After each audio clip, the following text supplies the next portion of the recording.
বন্ধন news, খবরের বন্ধন। শুরু করছি আজকের খবর। পরপুরুষের হাত ধরে পালিয়ে যাওয়া জীবিত মায়ের শ্রাদ্ধ করল ছোট্ট ছেলে।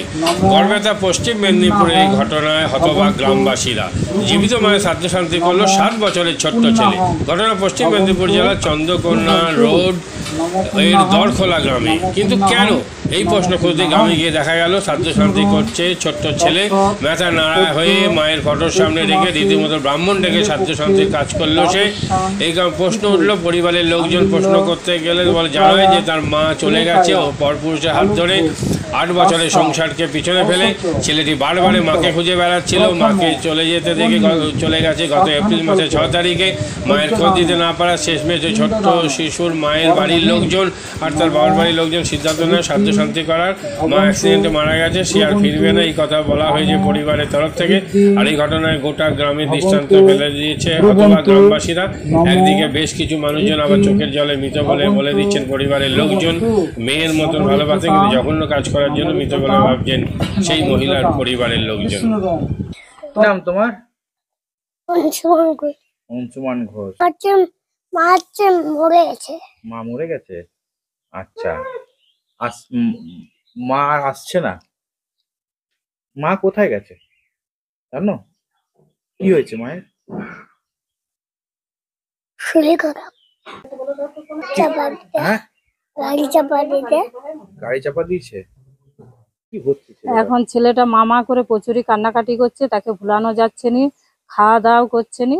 আর সেই জন্য আমাদের বাড়ি থেকে সিদ্ধান্ত নিতে হলো যে একটা কিছু করতে হবে। সেই জন্য আমরা শ্রাদ্ধ শান্তি তাকে দিয়ে করিয়ে দিলাম, যাতে ও বোঝে, যে জানে যে আমার মা নাই, আসবে না, মারা গেছে। কোনো দাবি ছেলের প্রতি সে বলেই দিয়েছে যে আমার মায়া নাই, আর নাই। সেই জন্য আমরা এটা লিখতে বাধ্য হলাম। হ্যাঁ, একটা ছেলের সাথে চলে গেছে, সেখানে আমরা গেছিলাম। সে ফিরবে না, কোনো ছেলের প্রতি দাবি নাই, সে লিখে দিয়েছে, লিখিত করে দিয়েছে। তার নাম? আমার নাম মীনা ঘোষ। ওই তো দেখতেন তো চোখের জল, মেয়ে ভাবতাম। আজকে সেই বাচ্চাটার দিকে তাকিয়ে কি করবেন? কিছু করা যাচ্ছে নি, মানে কি যে করব, আমরা কোনো কিছু করতে পারছি না। ওকে কি করে রাখবো এতটুকু ছেলেকে? আর ছেলে তবে আমি যত ইয়া করে আমি ছেলে পাঠাবো নি, ছেলে কোনোদিনের জন্য দেবো না। আমার জীবন চলে গেল, আমি ছেলে দেবো না। আমার যা সম্পত্তি আছে আমি ছেলের নামে করে দেবো, আমি ওকে ছেলে দেবো না। ও মেরে দিতে পারে। ও যখন নিজে ছেলেটা আমি নিয়ে গেলাম ডাক্তার, হ্যাঁ আমি ডাক্তার বাড়ি নিয়ে গেলাম, ডাক্তার দেখানোর পরও রতে ঝামেলা হতে আমি ওকে আসতে পারিনি। বললাম ঘন্টা খানেক থামো। 1 ঘন্টা থামতে যে আমাকে এক জায়গায় দাঁড় করে দিয়ে ও বসলো। বসে আমি এবারে ওকে 2টা নাড়ু দিয়েছি। নাড়ুগুলা নিয়ে আমি বললাম তাহলে ওদিকে দিবে যাও। নাড়ুগুলা দিতে গেছি, দিয়ে আর আমি একটু দোকানে পান খেতে গেছি, ঘুরে এসে নাই। চারদিকে খুঁজে ঘুরছি। আমি বলি হ্যাঁ গো, আলো কোথায় গেল? বলছে ওইখানে তো ছিল। দিয়ে ফোন করছি, সুযোগ। আর দিয়ে ছেলেকে ডাকলাম, এই বউ। আজকে যখন চলে গেছে, আর মনের মধ্যে আর কি রাখবো, কি আছে? আমরা জানি মরে গেছে, আর কি করব? আমাদের মুখের সামনে এরকম কথা বলেই তো আমি মরা ছাড়া আর কি ভাববো? আমাদের কথা ভাবতে হতো, ছেলেটার কথা ভাবুক। তারা বলছে মরে গেছে, বলো। মেয়ের মা বাবা বলছে এবারে মরে গেছে, তারা শ্রাদ্ধ শান্তি আমাদেরকে নিজে দিকে দিয়েছে, করালো। আপনার নাম? তপন ঘোষ। আমি সম্পর্কে দাদু হতাম। প্রচুর ইয়ার্কি ফাতাল আমি করতাম, নাত বউয়ের সঙ্গে যেমন করতে হয়। কিছুই বুঝতে পারিনি ভাই। আজ 8-10 দিন যাবৎ কথা বলতে নি। যাই হোক, এই জিনিসটা তো ঘটবে। সব থেকে বড় কথা, বাচ্চাটার জন্য ভিতর গুড়গুড় করে। আমি অবাক হয়ে আছি। আমার 77-78 বছর বয়স। এই প্রথম আমি দেখলাম আমার জ্ঞানে। আচ্ছা, ওই গেল। আগেকার যুগে আমরা দেখেছি একটা ছেলের বয়স হতো 40, একটা মেয়ে এসছে কত 12 বছরের, সেও তো সংসারটাকে মানিয়ে নিয়ে চলেছে। কিন্তু কি করলেন সেই জিনিসটা যাচ্ছে না।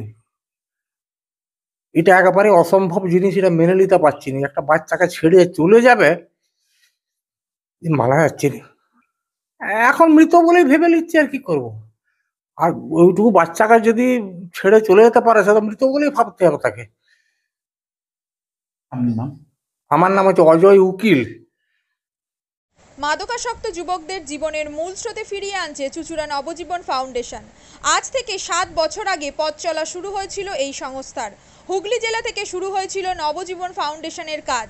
আজ গোটা উত্তর পূর্ব ভারতে ছড়িয়ে পড়েছে তার ব্যাপ্তি। জেলা ও রাজ্যের হাজার হাজার মাদকাসক্ত যুবকদের মানসিক ও শারীরিক চিকিৎসার মধ্যে দিয়ে সুস্থ জীবনের পথে ফিরিয়ে আনছে নবজীবন ফাউন্ডেশন। কী করে এই সংস্থাকে তিল তিল করে গড়ে তুলছেন বন্ধন নিউজ এর ক্যামেরার সামনে, সে কথা বললেন সংস্থার কর্ণধার চন্দন দাস। দেখি ওটার মধ্যে কি আছে বা পাড়ার বড় দাদারা করছে, আমিও একটুখানি করি, ফিলিংসটা কি সেটা দেখতে যাই। এবং একটা সার্টেন টাইমের পর কি হয়, সেটা ফ্রিকোয়েন্সিটা তখন অনেক বেশি থাকে, গ্যাপ থাকে যখন শুরু করে, পরবর্তীকালে যখন নির্ভরশীল হয়ে পড়ে সেই একটা সাবস্টেন্সের উপর, তখন সেটা থেকে বেরোনোর জন্য সে নানা রকম চেষ্টা করে, কিন্তু তার ওয়ে আউটটা জানা নেই যে কোন রাস্তা দিয়ে গেলে নেশা থেকেও বিরত থেকে সুস্থ স্বাভাবিক জীবনযাপন করা যায়। তো আমি ভাবলাম যে শুধুমাত্র আমি সুস্থ স্বাভাবিক জীবনযাপন করলাম, আমার জীবনের সার্বিক উন্নতি হলো, বা আমার যেসব এম বা আমি জীবনে যে জিনিসগুলো করতে পারিনি সেগুলো আমি ফুলফিল করলাম, তাহলে তো শুধু আমার কথাই ভাবা হলো। তাহলে আমি এরকম কিছু কাজ করি যাতে আমার মতো আরও 5 জন আমার দ্বারা উপকৃত হয়, এবং একটা সার্টেন টাইমের পর যখন মানুষ চায় যে ফিরতে, অথচ তার কাছে রাস্তা থাকে না, তখন এই একটা WHO ওয়ার্ল্ড হেলথ অর্গানাইজেশন একটা প্রসিডিওর বার করেছে। কম খরচে বিশ্বমানের আধুনিক চিকিৎসার হুগলির মিডল্যান্ড নার্সিংহোমে বাংলার বিশিষ্ট চিকিৎসকরা এই নার্সিংহোমে রোগীদের চিকিৎসা করেন। জটিল রোগের চিকিৎসার জন্য রোগীদের আর দক্ষিণ ভারত যাওয়ার দরকার নেই। হুগলির মিডল্যান্ড নার্সিংহোমে পাওয়া যাবে বিশ্বমানের আধুনিক চিকিৎসা পরিষেবা। এখানে প্রসূতি মা ও সদ্যজাত শিশুদের বিশ্বমানের আধুনিক চিকিৎসা পদ্ধতিতে চিকিৎসা করে থাকেন গাইনো ও শিশু চিকিৎসকরা। দুপুর 12টা হোক বা রাত্রির 12টা, রোগীদের জন্য 24 ঘন্টা চিকিৎসা পরিষেবা বজায় রেখেছে হুগলির মিডল্যান্ড নার্সিংহোম। আমি ডক্টর মানস ঘোষ, আমি মিডল্যান্ড নার্সিংহোমের মেডিকেল ডিরেক্টর। বিশেষত্ব বলতে যেটা আপনি বললেন, একটা হচ্ছে NICU, নিউনেটাল কেয়ার ইউনিট। আমি বলতে পারি এটা আমাদের আশেপাশে হুগলি জেলায় নেই। নিউনেটাল মানে হচ্ছে যেটা বাচ্চা জন্মের পরেই প্রথম 28 দিনকে আমরা নিউনেট বলি, প্রথম ফার্স্ট 4 উইকস। তো এই সময়ে বাচ্চাদের সমস্ত রকমের চিকিৎসায় বলুন, বা তাদের দেহের গঠন বলুন, বা তাদের রোগগুলোই বলুন, সেগুলো সবগুলো অন্যান্য বাচ্চা মানে তার থেকে বড় বাচ্চার থেকে কিন্তু অনেকটাই আলাদা।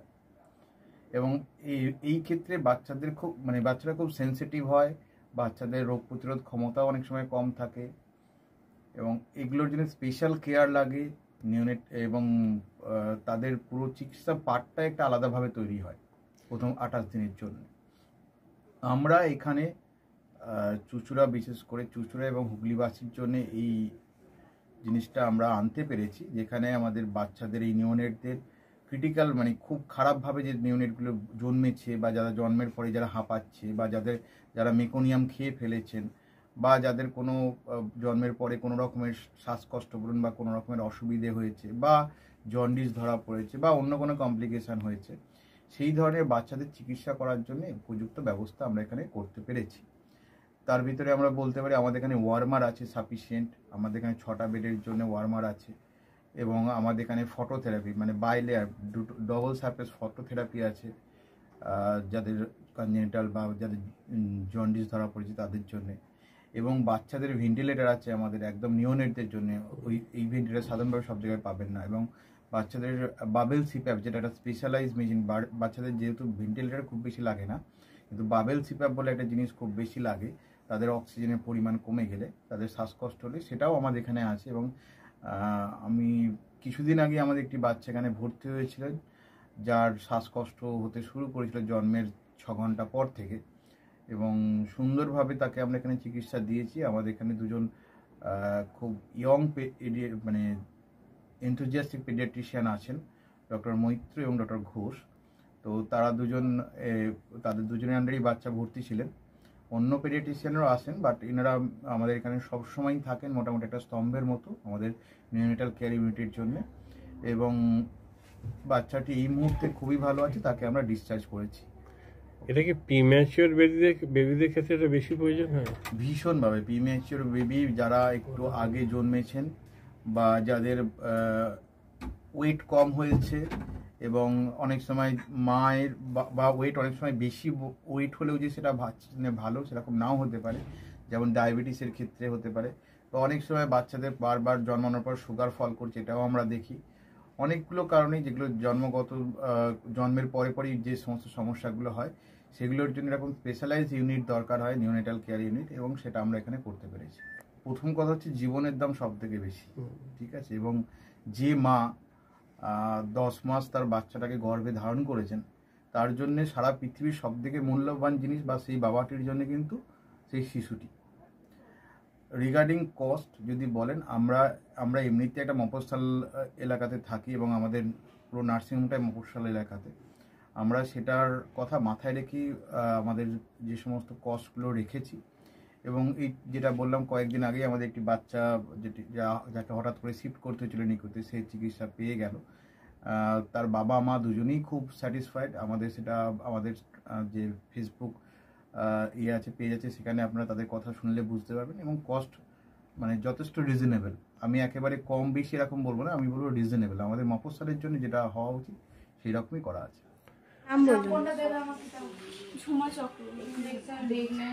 আপনার কি বাচ্চা আছে? কতদিন অ্যাডমিট ছিলেন এখানে? 4 দিন। আজকে নিয়ে 5 দিন ছুটি, ডিসচার্জ নিয়ে 5 দিন। কোন ডাক্তারের মানে আন্ডারে হচ্ছে? কৌশিক ব্যানার্জি। আর বাচ্চাকে কে দেখছিল? শুভদীপ মিত্র, ডক্টর শুভদীপ মিত্র। বাচ্চার কি হয়েছিল? শ্বাসকষ্ট ছিল, আপনার স্যাচুরেশন পাচ্ছিল না, ফটোথেরাপি দিতে হলো। শ্বাসকষ্টের জন্য কি করতে হয়েছিল? ভেন্টিলেশন দিতে হয়েছিল। প্রথম সকাল থেকে তো এমনি নর্মাল অক্সিজেন চলছিল, রাতের দিক থেকে আবার ভেন্টিলেশন দিতে হয়েছিল। এখন কেমন আছে বাচ্চা? এখন ভালো আছে, একদম সুস্থ। মা কেমন আছে? মা ভালো আছে। আচ্ছা, আজ বাড়ি যাচ্ছেন তো? হ্যাঁ, থ্যাংক ইউ। গরম পানীয়র জন্য বিশ্বমানের flask, micro oven, mixer grinder, induction সহ আধুনিক রান্নাঘরের সামগ্রী উৎপাদন সারা বিশ্বে আলোড়ন সৃষ্টি করেছে বড়সিল। পাশাপাশি বিশ্বমানের সোলার গ্লাস, যা সোলার সিস্টেমের অন্যতম সামগ্রী তৈরি করে, সারা বিশ্বে নজির গড়েছে বড়সিল। দেশের বাজারে পাশাপাশি বিশ্ববাজারেও সব প্রতিযোগী কোম্পানিকে পিছনে ফেলে এগিয়ে চলেছে ভারতের বড়সিল। রাজস্থানের বড়সিল কারখানায় 1200 মহিলার কর্মসংস্থান হয়েছে। প্রতিদিন রাজস্থানের প্রত্যন্ত গ্রাম থেকে ওই মহিলাদের গাড়ি করে কারখানায় নিয়ে আসে কারখানা কর্তৃপক্ষ।